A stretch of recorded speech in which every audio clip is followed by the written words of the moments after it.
lovely to have you today.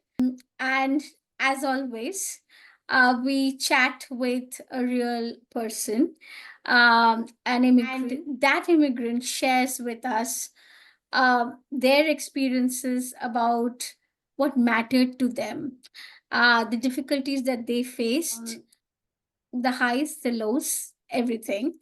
Here, we're going to talk about mismatched job career prospects. There are some statistics I want to run through just to kind of give a brief idea. So, among workers aged 25 to 49 with a university degree in 2006, 20% experienced overqualification at least once in 2006 or in 2016. However, 5% were persistently overqualified. The proportion of workers who were overqualified in both 2006 and 2016 was nearly 10% among immigrants and 4% among non-immigrants. So among immigrants, the location of study was an important factor in the risk of overqualification. So 14% of immigrants who studied outside Canada experienced overqualification in both 2006 and 2016, compared with 4% of those who studied in Canada. Does that say something? Is there a story here? Is there something more that you would like to reveal? First of all, I should introduce you. So Paramita is a program coordinator with Adult Languages program with the Halton District School Board. And she's a PhD holder. And she's also OCLT. Welcome once again. With that data, take us back to the time when you immigrated here. Speaking to you, and you're doing incredible work. So yes, so to talk about the year I immigrated, that was 2018. And I was an assistant professor of English at Ram Mohan College, affiliated to the University of Calcutta. And at that time, when I immigrated, I was already the head of the department. And I also, as you said, that I am a PhD holder from in English from Jadavpur University. And our English department boasts of being the only department in India, which is Center of Advanced Studies by UGC. So it has been accredited with that status, and no other English department in India still has that status. And it has it from the time I studied there till now. So obviously, I had my body of qualifications and experience. And when I came here, I knew theoretically that I had to start from scratch. But then I did not really understand the entire implications of what that starting from scratch meant, for the simple reason that because of my education and experience, and I had very high scores in the comprehensive ranking system through the express entry. I came as a permanent resident. And also, I had high IELTS scores, and all my scores were high. I had done my equivalencies. I had got a Canadian doctorate in equivalency. So I was very, satisfied with the way things were turning out. So naturally, so the first challenge was understanding the so-called Canadian system and job market. Because when you have that kind of body of work behind you and you have a portfolio of work behind you, you kind of expect to be headhunted. And then when you come here and you suddenly realize that it's not really valued as much in Canada as it is valued when you were outside and during the immigration process. So that, because you keep on getting marks, right? As I said, like for this much for your PhD, this much for your body of work. So you kind of, you get that feeling that you're on the correct track, right? So then, so that, as I said, so I knew, because I'd spoken to a few people, I'd done my research. So I knew that obviously people have to like start from scratch. But as I said, I did not know how long that period would be.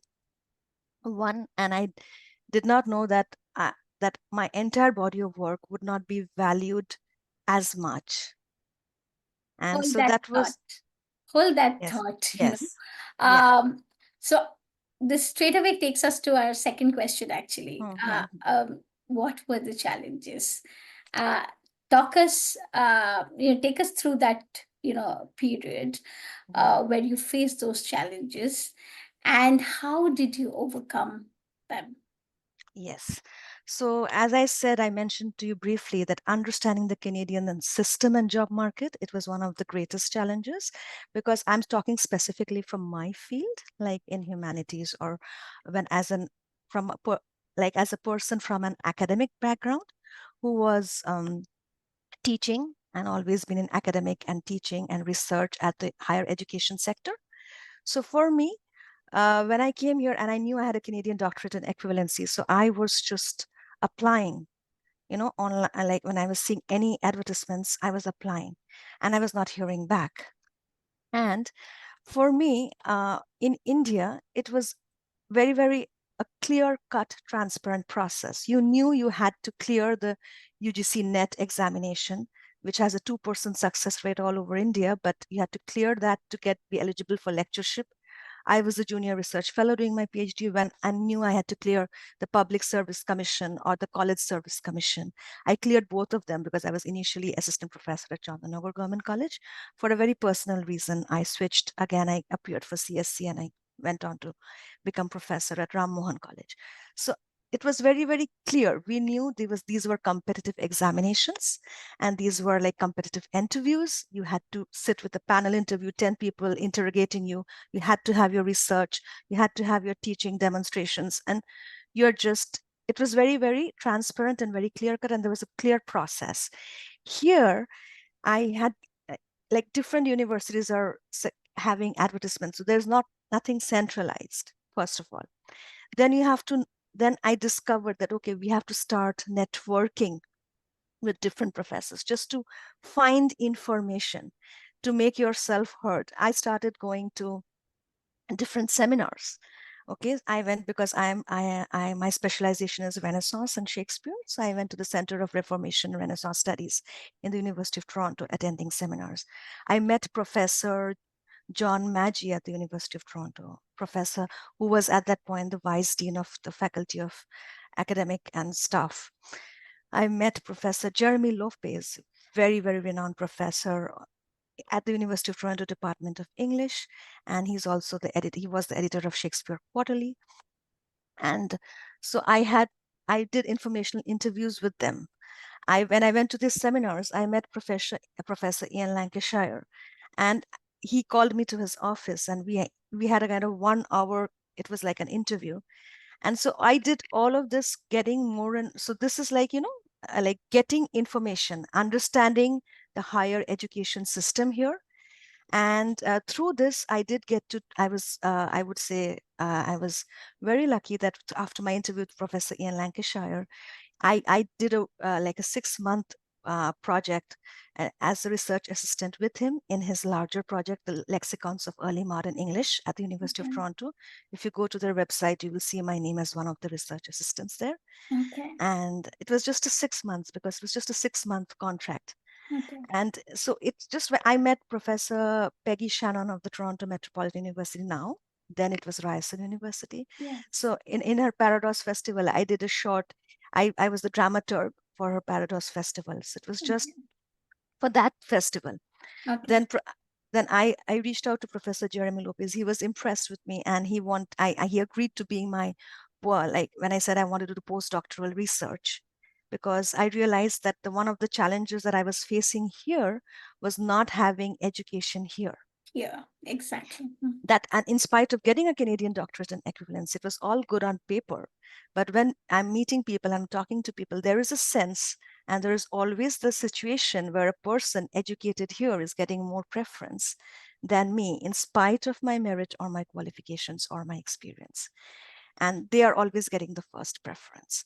So this was a challenge I was facing. And so as I said, I did get the opportunity to do the short contracts with these eminent people, like Professor Jeremy Lopez. He agreed to be my postdoctoral research fellow, and humanities, English, no funding. So then I couldn't continue with that, in spite Oh, of like writing a proposal and, going some way, and then no funding. So I'm a new immigrant here. I can't do research on an empty stomach, absolutely. right? Absolutely. So one of the greatest challenges for me at that time was whether I should follow my academic path and career, or should I start compromising to pay for my daily expenses and livelihood? And as I said, I also did. I was teaching as a sessional lecturer. I taught the spring and summer session of 2019 at Ryerson University, Okay. and one session I taught there in their Chang School of Okay. Education, which is the continuing education of Ryerson University. It was a wonderful experience, but again, it was a contract sessional, and the course would only be every spring summer, Okay. so once a year. And the university system here is unionized. So I was very lucky. I got that break at the first place because the person who was teaching that course left Canada for USA, and Okay. my application and my interview and everything, I got accepted. But and because there was nobody else applying for that course at that point, Okay. so it was just like things falling in place. But it's unionized. So if anybody applies who has seniority, who has already taught there, which I don't because I'm coming from India, so they will get the first So preference. these are the systemic barriers, I would say. Yes. And Yeah. then next year when COVID, so as I said, the main challenge for me was to decide if I wanted to keep on doing these contracts and these sessionals just because I want to stay in my academic field, which I love, in which I've worked for so many years, and my whole body of research and teaching is in that field, or whether in a new country where I need to make ends meet, I need to start work and get into a field which will give me more job opportunities. And ultimately, it was a conscious decision on my part, a very personal decision on my part, that I realized that I cannot continue like this because why cannot I continue like this? Because I wasn't coming in as a young student. I wasn't coming in as a person with a project or just with some kind of a little work permit, like anything. I already had done that whole struggle, been through the grind, been through the guild, been reached at a particular position in India, then left everything and come here. So I couldn't go through that whole thing again because time was running out for me. So I needed to settle down in a new country. So so there are two Mm. uh very relevant quotes. Yeah. I was reading an article about, again, mismatch Mm, career prospects, mm, and two quotes stood out for me.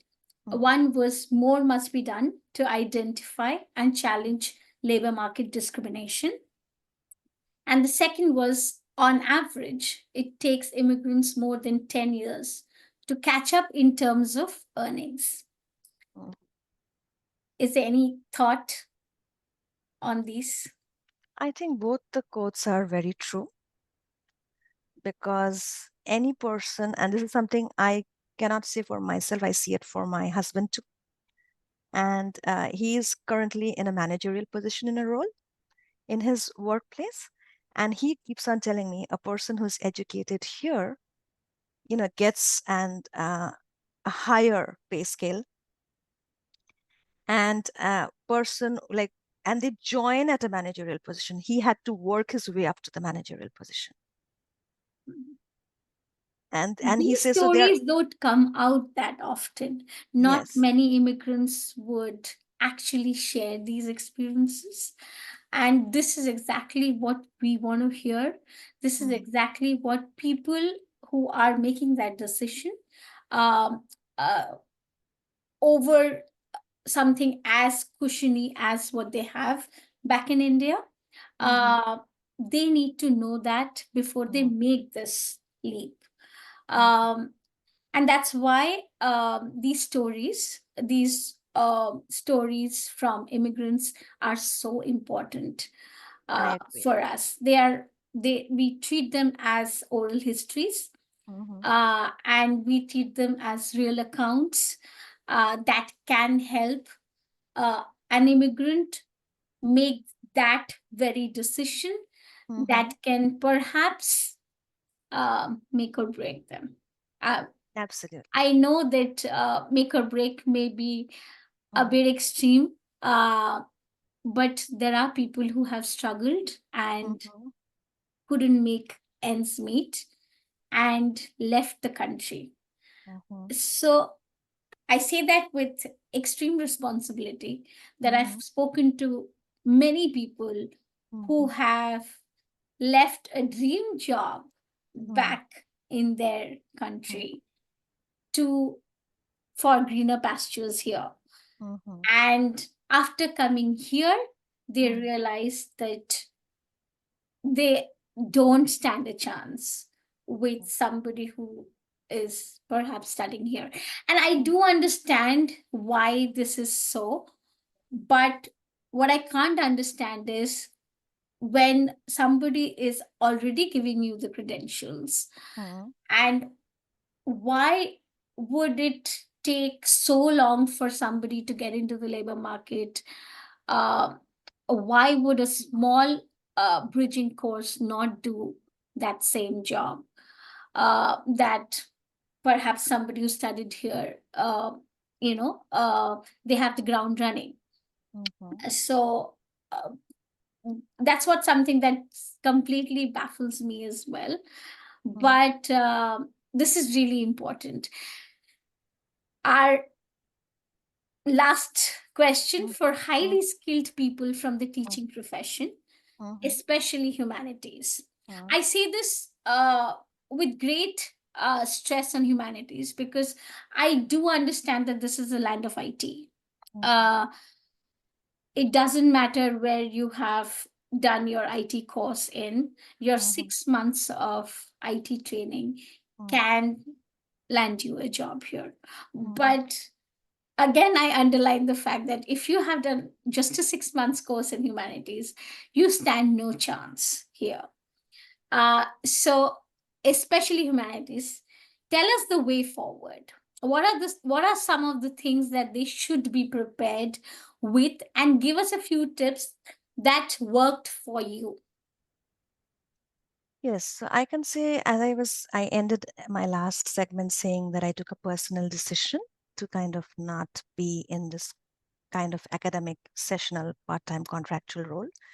Because in Canada, teaching English literature and English language are two different uh, fields, and it's totally compartmentalized, which is not the case in India, where we would teach literature as well as teach language. So here, for teaching language, you have to do a particular diploma for teaching. And after doing that, you have to get accredited by TESOL Ontario, which is Teaching English as a Second Language Ontario. It's our organization for teachers of English as a second language. So I went through that course, and because I decided to make that switch because I felt there were a little more job opportunities here. And I made that switch, and then I did my accreditation, and I got accredited as OCELT, that is Ontario Certified English Language Teacher, which gives me the license to teach adult learners. And this is not school, so I have to teach adults. Okay. So that was uh, one thing that I did. And the second thing that I did that worked for me was volunteering. I did a lot of volunteering and with TESOL Ontario itself. Even currently, I am the part of the conference committee. I'm planning the conference. I've been there for 3 years running. And I was the TESOL exchange like the manager.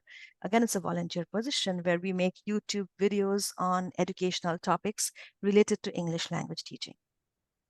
Okay. Wonderful. So we have that whole set of series. So I stopped being uh, that role last year, but but I was there for more than like 2.5 years in that role. But I'm still a part of the conference committee for 3 years running. Wonderful. So volunteering gave me a visibility, and it sort of, people recognized me for my worth because they were interacting with me, working with me, seeing my work. And so that gave me a lot of visibility. And I got to know a lot of people, a lot of university professors, and a lot of other uh, people in our profession who are in English language teaching. So that was a great thing that worked for me. Also, I did a lot of informational interviews.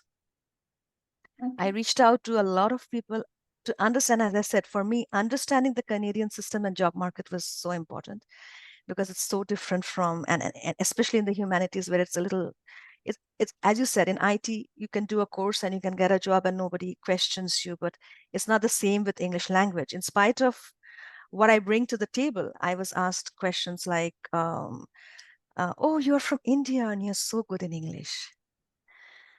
And this is from the world of Tessel, Ontario, where I am uh, teaching or I am volunteering. So, and I'm like, okay. so, There is a so stereotype that, yes, yes. completely takes And over then, everything. Yeah. because I teach English and there's always this subtle discrimination going on about native speakerism. So I'm not a native speaker of English. And that's there. It's there. So when people want to learn English language, they want to learn from a native speaker. So, and even employers, if they are especially private employers running private institutes, they want to hire native speakers. So, and this is something, it's an ongoing kind of people talk about it in our field too. People are presenting papers, research statistics. It's something very debated upon. Okay. Okay. So all of these challenges were there. But again, I did that, as I said, networking, like reaching out to people, finding out more. Okay. I did the volunteering, I attended seminars. And even when I was in the academic field, when I had not moved on to English language teaching, even then, when I was in Canada, I did present at the Shakespeare Association of America. I presented in university, in the Shakespeare Theatre Conference held at the University of Waterloo. So all of this I had been doing, and I continued that in the English language field at TESOL Ontario, at TESOL Toronto. So all of these events I was doing, presenting, so gaining visibility, people understanding what my work was. And I was teaching part-time, contract part-time. Finally, I decided like I needed something more stable. So I started applying for this administrative role. And I first joined as a part-time coordinator, evening coordinator at the Halton District School Board Adult Languages Program. And from there, again, when a full-time post was created, I applied for that again. And then I got through that, and I am a full-time or a permanent academic like program coordinator. So this is something that I would say that if you want to know about like tips from others, like for others, I would definitely say like if you can come in to the country when you're younger and you're maybe a fresh pass out like from the university, or you come here as a student or with some kind of a project, especially if you're in humanities or English, which is my background, where it's difficult to even get funding for what I faced. I did not get funding for my postdoctoral ambitions. Okay, so I had to leave that. So if you can do that, that's great. If you can network before coming here with the professors here and find out more about your field, what are the steps you can take, that is wonderful.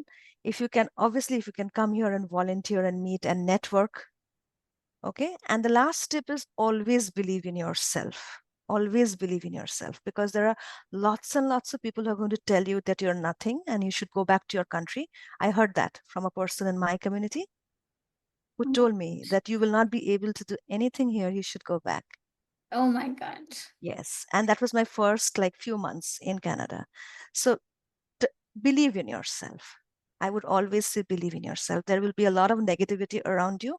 If you persevere and if you stick on, it will be difficult and there will be a lot of struggle and you will curse yourself every day, maybe. But believe in yourself. Things will get better with perseverance and hard work. Thank you so much. That's a beautiful conclusion. That's just the apt conclusion for this wonderful chat. Thank you so much for sharing the tips. Thank you so much for sharing your experiences. And thank you for agreeing to do this, actually. Thank you so much again for having me. As I said, you do incredible work. I'm a great fan of yours. So it's a pleasure to be a part of your discussion series at Mon Voyage. Thank you. Thank you.